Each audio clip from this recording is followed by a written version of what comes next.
Amahubo 90.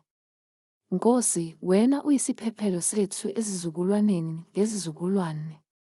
Kungakaveli izintaba, ungakawenzi umhlaba nezwe.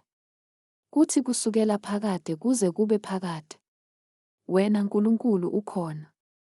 Uyambuyisela umuntu othulini, uthi, buyani, bantwana babantu.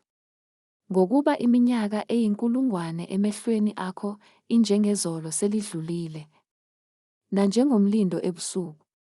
Uyabamukisa njengesikhukhula, banjengobuthongo. Ekuseni banjengotshani obuhlumayo. Ekuseni buyakhahlela, buhlume. Kusihlwa bunqunywe, bubune. Ngokuba siyaqedwa yintukuthelo yakho. Nangolaka lwakho siyabhubha. Ubekile amacala ethu phambi kwakho.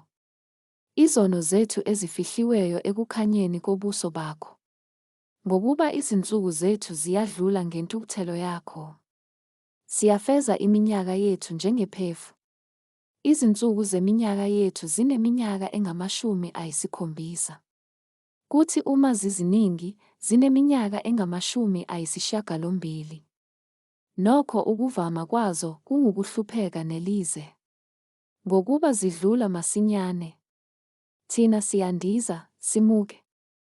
Ngubani owaziyo amandla entukuthelo yakho? Nolaka lwakho olunjengakho ukwesabeka kwakho na? Sifundise, Nkosi, ukubala izinsuku zethu. Sizuze inhliziyo enokuhlakanipha. Buya, Jehova. Koze kube nini na? Hawukela izinceku zakho. Sisuthise ngomusa wakho. Kusesekuseni. Ukuze sithokoze, sijabule izinsuku zethu zonke. Sithokozise ngangezinsuku owasihlupha ngazo. Nangangeminyaka esabona okubi ngayo.